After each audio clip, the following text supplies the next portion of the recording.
Have you ever felt like you were acting in a play you never agreed to perform? A play that keeps repeating itself night after night, with the same lines and the same emotional tension. You never wrote the script, yet somehow you always end up on stage, saying the words that were never yours, feeling emotions you never chose. This is what it feels like to be caught in the relationship between a narcissist and an empath. It is not a random story. It is a pattern, a cycle, and the opening scene is often silence. Imagine this moment. You send a message to someone you care about. You see the small sign that says they have read it. Then the minutes pass, then the hours, and still there is nothing. No answer, no reaction. Just a blank screen holding you in place. At first, you tell yourself they must be busy. You try to stay calm. But as the silence stretches, your mind begins to fill the empty space with doubt. Did I say something wrong? Did I upset them? Maybe I should send another message, or maybe I should apologize just in case. This is not a coincidence. It is not a harmless delay. It is what psychologists call the silent treatment. But what matters is not the label. What matters is the effect it has on you. Silence, when it is natural, can be a beautiful thing. It can be the place where the soul rests, the pause in music that makes the next note more powerful. But in the hands of the narcissist, silence is turned into a weapon. It becomes a prison made of absence, a cold room where your peace of mind is locked away. Think about it. You were not punished with words. You were punished with nothingness. And yet, that nothingness speaks louder than any insult. It tells you that your presence can be erased at will. It forces you to bend, to question yourself, to chase the one who refuses to answer. It is a strategy designed to pull you into orbit around them, to make their silence the center of your emotional world. Most people do not see it this way at first. When you are inside the silence, it feels personal. It feels like proof that you did something wrong. You replay conversations. You look for mistakes. You imagine ways to fix the situation. The silence eats away at you, because silence is never neutral when you care about the person withholding it. It cuts deeper than harsh words because it is not only rejection, it is invisibility. Carl Jung once wrote that what we do not make conscious returns to us as fate. The silent treatment is exactly that. As long as you do not see it for what it is, you experience it as destiny. You believe you are the problem. You believe you are the one who must change, apologize, and run back into their arms. But the moment you recognize the pattern, the spell begins to break. You stop hearing silence as punishment. You start hearing it as strategy. This recognition changes everything. Imagine being in a room where the lights suddenly switch on. The walls are the same. The furniture is the same. But now you see where everything is. You are no longer stumbling in the dark. The silence no longer feels mysterious.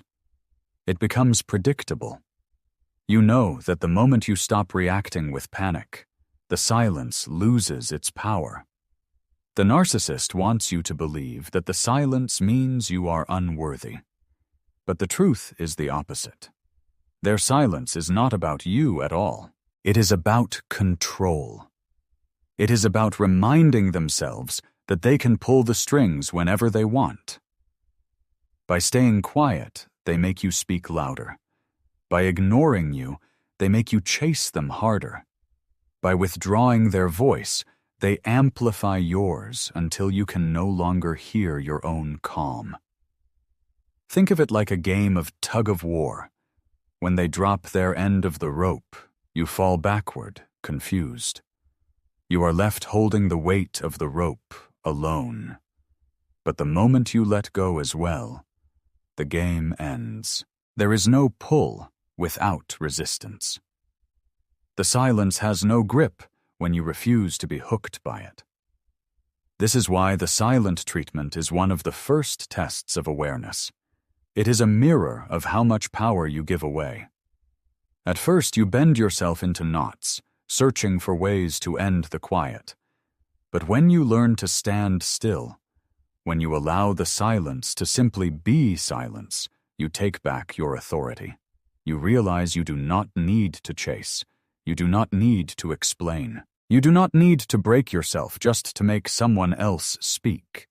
Jung warned that the greatest danger is not in what others do to us, but in what we allow to remain unconscious within ourselves. The silence of the narcissist awakens the silence of our own doubts.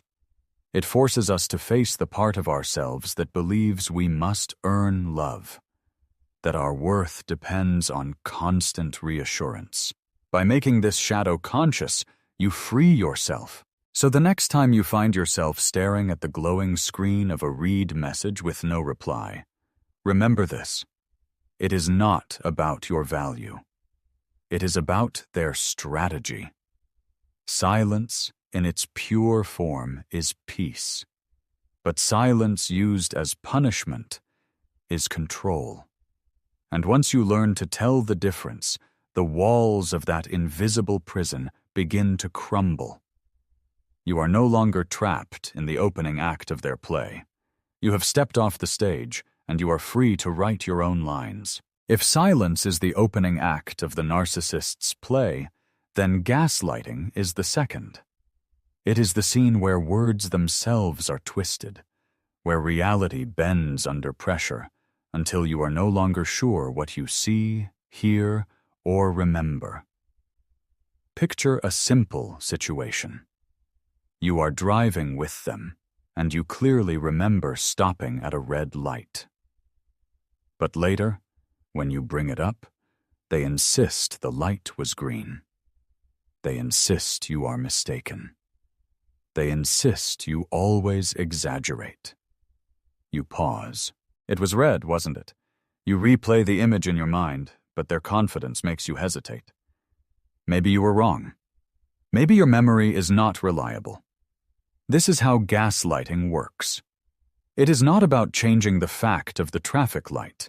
It is about changing the fact of your own trust in yourself.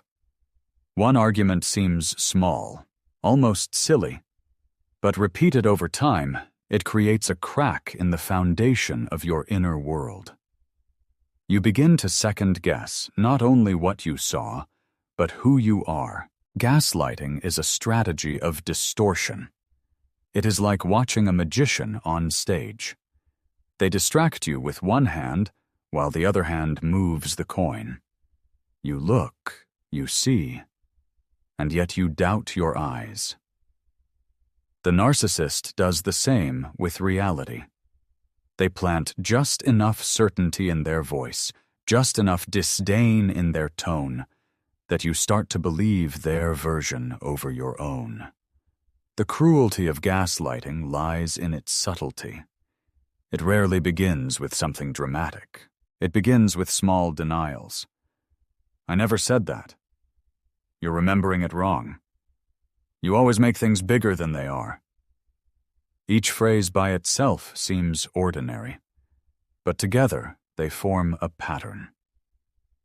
A pattern that eats away at your confidence like water dripping slowly on stone. At first, you argue back. You bring evidence. You remind them of what was said or done. But they deflect. They roll their eyes. They accuse you of being too sensitive, too emotional, too dramatic, and eventually, the exhaustion wins. It feels easier to accept their version of events than to keep fighting for your own. This is the trap. When you surrender your perception, you surrender your ground. Carl Jung wrote that the meeting of two personalities is like the contact of two chemical substances. If there is any reaction, both are transformed. Gaslighting blocks this transformation. Instead of two people meeting in truth, one person erases the truth of the other. There is no growth, only distortion. The effect on you is devastating. You no longer trust your own inner compass. You hesitate before speaking. You censor your thoughts before sharing them. You wait for their reaction to know whether you are right or wrong. It is as if your mind has been outsourced to them, and you have become a stranger inside your own head. But here is the turning point. Once you learn to recognize gaslighting as a tactic, the spell weakens. You begin to see the pattern instead of the argument. You hear the rhythm of their phrases, the way they repeat the same moves again and again. And once you see the pattern, you can predict the next step. The magic trick loses its power once you know where the coin really is. Think of it like a funhouse mirror. When you stand in front of it, your reflection looks distorted, stretched, bebent in impossible ways. For a moment you laugh, but if you stare too long, you may forget what you truly look like. Gaslighting is the same. It distorts your reflection until you believe the distortion is reality. But once you step away, once you look in a true mirror, you remember yourself. You realize the distortion never changed who you are. This realization does not come overnight. It comes slowly as you begin to test your own perceptions again. You write things down. You check your memory against facts. You learn to say to yourself, I know what I saw. I know what I felt. And with each affirmation, your ground grows firmer. The narcissist's voice grows weaker because their control depended on your doubt. Without your doubt, their words fall flat. Gaslighting is the attempt to make you live inside their version of reality.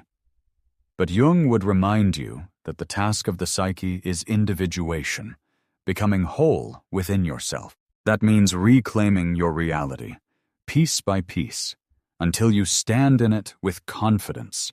So when you find yourself in that familiar argument, when they tell you that the light was green, that you are overreacting, that your memory cannot be trusted, pause. Breathe. Remember that what they are trying to erase is not the fact, but your faith in yourself. Do not let them succeed. Your perception is valid. Your memory is real. And your truth is the ground on which you stand. If silence is the opening act, and gaslighting is the distortion of the stage, then love bombing is the dazzling spotlight. It is the scene that feels like magic at first. The moment you are swept off your feet, carried away in a flood of attention so intense that it feels like destiny. Picture the beginning. They text you in the morning, in the afternoon, at night. They send long messages filled with compliments. They tell you that you are the most beautiful, the most kind, the most special person they have ever met. They shower you with gifts, surprises, and declarations. It feels like standing in the middle of a warm summer storm where every drop is praise and affection. You are soaked in it, and it feels impossible not to believe. At first, you think you have found the love story you always wanted. You feel chosen. You feel seen. You feel like you have finally met someone who understands you completely. The intensity is intoxicating. It speeds up the timeline of intimacy. Days feel like months. Weeks feel like years. And you begin to build your hopes on this sudden rush of connection. But love bombing has a rhythm, and hidden within it is the trap. After the flood comes the drought. The messages slow down. The compliments vanish. The warmth turns cold. You look for the storm that once soaked you, but now the sky is empty. And in the silence that follows, you are left parched, craving the affection that once felt endless. This is the cruel genius of love bombing. It creates a contrast so sharp that the absence feels unbearable. You compare the quiet days not with reality, but with the fantasy they built in the beginning. The human heart remembers the flood and aches when it disappears. You ask yourself, what went wrong? Why did they change? Did I do something to lose their love? Here is the truth. They did not change. The flood was always calculated. It was never sustainable because it was never real. Love bombing is not love. It is a tactic. It is a way to reset your emotions, to bind you through intensity rather than trust. The warmth was not a reflection of who you are.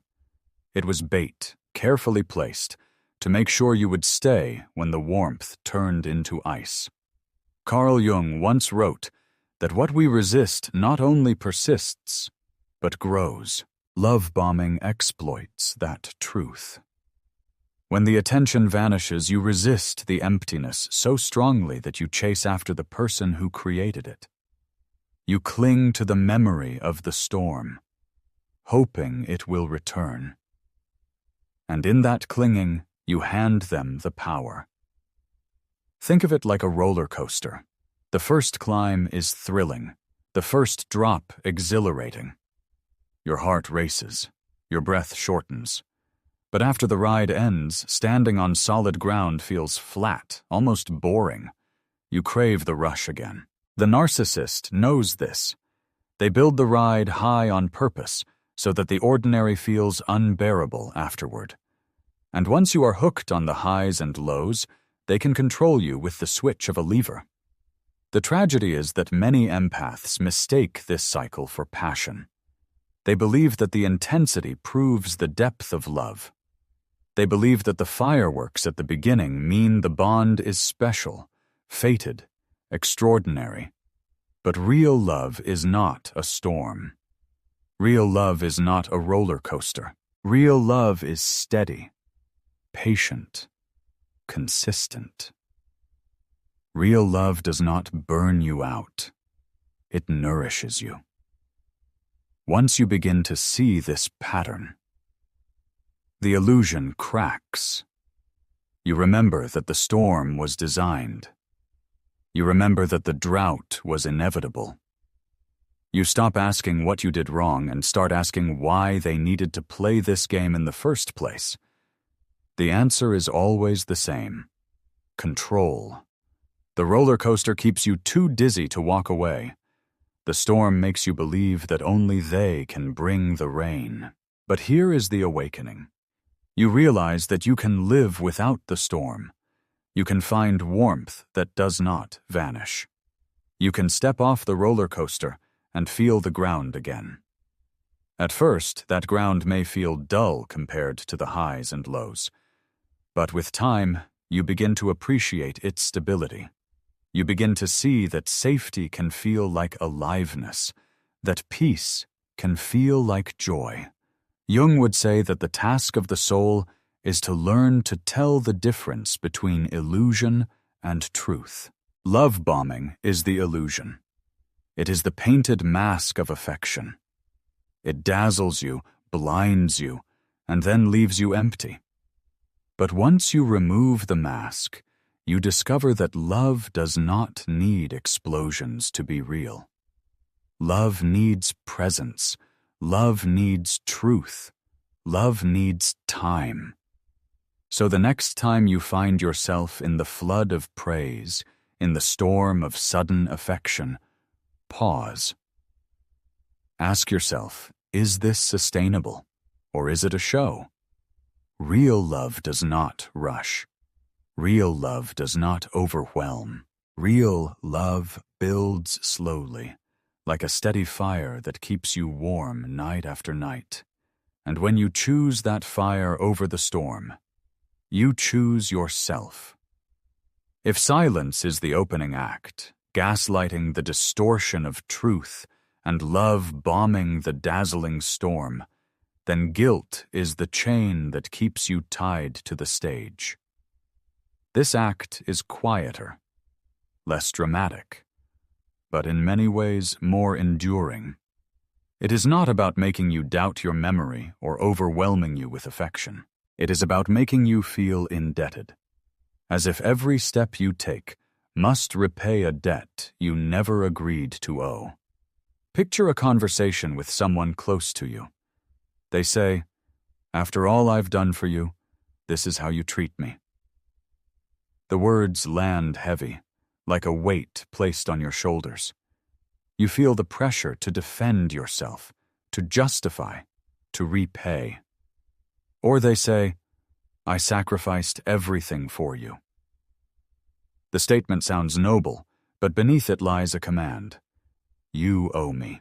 And because the words come from someone you care about, you hesitate. You do not want to be ungrateful. You do not want to be selfish. This is the essence of the guilt trip. It transforms love into a transaction. Affection becomes a loan with interest. Every gift, every favor, every act of kindness is recorded and stored away, ready to be pulled out in moments when you resist. It is like being handed a present with a string attached. At first, you are grateful, but when you try to walk away, the string pulls tight, reminding you that the gift was never free. In healthy relationships, love is given freely. Acts of care are expressions of the heart, not investments waiting for return. But in the hands of a narcissist, every gesture becomes currency. They remind you of the meals they paid for, the nights they stayed up with you, the times they stood by you. Each reminder is a subtle invoice, and with each one, you feel less free to choose your own path. The psychological effect is powerful. You begin to second-guess every desire, every boundary. If you say no, you feel guilt. If you ask for space, you feel selfish. If you try to assert your needs, you hear their voice in your head saying, "After all I've done, this is how you repay me." Slowly, you stop living for yourself and start living to avoid the sting of guilt. Carl Jung wrote that the acceptance of oneself is the essence of the whole moral problem. Guilt trips exploit the parts of us that have not yet accepted ourselves, the parts that believe we must constantly earn our worth, that love is conditional, that we are forever indebted.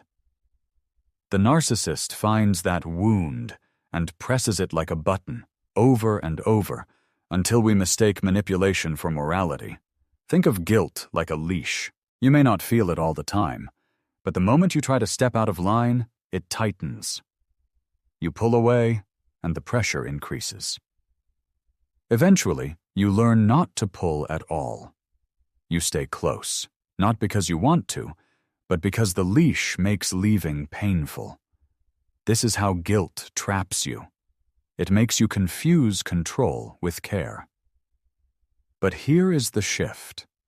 The moment you recognize the leash, you begin to see the truth. Love that demands repayment is not love. Sacrifice that is thrown in your face is not generosity. True love does not keep score. True love does not hand you a gift only to remind you of it later. True love gives because giving is its nature, not because it wants a return. Breaking free from guilt trips is not about becoming ungrateful or cold. It is about discerning the difference between genuine love and emotional debt. You can acknowledge someone's effort without surrendering your freedom. You can appreciate a kindness without allowing it to control your choices. You can feel gratitude without being chained by obligation. Imagine carrying a backpack full of stones. Each stone represents a debt you never agreed to carry. I did this for you. You owe me that. Without me, you would have nothing. The backpack gets heavier with every stone. One day, you realize the weight is not yours. You open the bag, take out the stones, and set them down. The people who gave them may protest. They may accuse you of being selfish, ungrateful, heartless. But as the weight lifts, you feel something you had almost forgotten. You feel free. Jung warned that the shadow we refuse to face will rule us from the dark. The guilt trip is the shadow's voice. It speaks through those who learned to manipulate by keeping others small. But once you hear it clearly, once you recognize it as control disguised as sacrifice, it loses its power. You no longer confuse chains for love. You no longer confuse obligation for devotion. So the next time someone says, "After all I've done for you," pause. Ask yourself, is this love speaking, or is it control? Real love never demands repayment. Real love is not a contract written in invisible ink. Real love is freedom, not a leash. And when you choose freedom, you finally step off the stage, carrying not the weight of guilt, but the strength of your own voice. We have walked through 4 acts of the narcissist's theater. The silence that becomes a prison. The gaslighting that bends reality. The love bombing that overwhelms with storms of affection. And the guilt trip that forges invisible chains. Each tactic is different, but they all aim at the same target: your sense of self. They are designed to make you doubt, to make you chase, to make you obey. And yet, the moment you begin to see them clearly, the stage begins to crumble. Carl Jung believed that freedom begins with consciousness. What we do not recognize rules us. What we bring into awareness loses its hold. When you recognize the silent treatment as a tactic, you stop panicking in the quiet. When you see gaslighting for what it is, you trust your perception again. When you understand love bombing, you no longer confuse intensity with intimacy. When you spot the guilt trip, you refuse to carry debts that are not yours. Awareness is not only protection, it is transformation. Think of it like turning on the lights in a dark theater. For so long you were caught up in the performance, the actors, the music, the sets. All of it felt real. But once the lights come on, you see the wires, the costumes, the stagehands moving props. The illusion falls apart. And then you realize something even more important.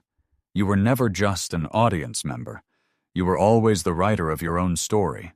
This is where individuation begins. Jung described individuation as the process of becoming whole, of reclaiming the parts of yourself that had been hidden in shadow. The narcissist, without meaning to, forces you into that journey. Their silence shows you where you feared abandonment. Their gaslighting reveals where you doubted your own truth. Their love bombing exposes your longing for intensity over steadiness. Their guilt trips uncover the wound that believed love must always be earned. Each tactic points not only to their strategy, but to your unhealed places. This is the paradox. The very behaviors that were meant to control you become the teachers that awaken you. Every silent treatment becomes a lesson in valuing your own company. Every gaslight becomes a reminder to trust your inner compass. Every wave of love bombing becomes a lesson in choosing steady fires over dangerous storms.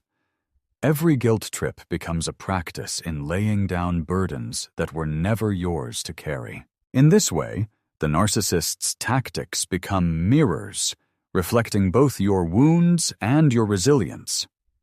At first, the awakening feels unsettling. You may grieve the relationship you thought you had. You may feel the loss of the drama, the highs and lows, the roller coaster that once defined your days. Peace can feel strange after chaos. Stability can feel empty after storms. Many people mistake the quiet of freedom for the boredom of loss. But with time, you begin to see it differently. Peace is not emptiness. Peace is space. It is the room to breathe, to think, to create, to love without fear. Jung wrote that the greatest privilege of a lifetime is to become who you truly are. This is the ultimate gift of recognizing manipulation. You stop being defined by someone else's silence. You stop being bent by someone else's distortion. You stop chasing storms and carrying chains. You begin to hear your own voice again. And that voice is steady, clear, unbroken. Imagine standing at the edge of a stage where you once performed someone else's script. The lights fade, the curtains close, the actors disperse. For a moment, there is silence. But this silence is different. It is not the silence of punishment. It is the silence of freedom. In that quiet, you realize you can write your own lines, walk your own path, live your own truth. And this is where the narcissist loses all power. Their tactics depend on your unconscious participation. When you no longer play the role, the play collapses. When you no longer believe the illusions dissolve. When you no longer carry the debts vanish. They may escalate, they may rage, they may retreat. But none of it matters in the same way, because you are no longer inside their theater. You are outside, breathing fresh air, seeing the world with your own eyes. The work does not end here. Healing is not a single moment, but a practice. Every day you choose to trust yourself again. Every day you choose peace over chaos. Every day you choose truth over illusion. This is the slow, steady work of individuation. It is not dramatic, but it is powerful. And with each choice, your inner ground grows stronger. So remember this. The silent treatment is not about you. The gaslighting is not about you. The love bombing is not about you. The guilt trip is not about you. All of it is about control. And once you see it, you can step away.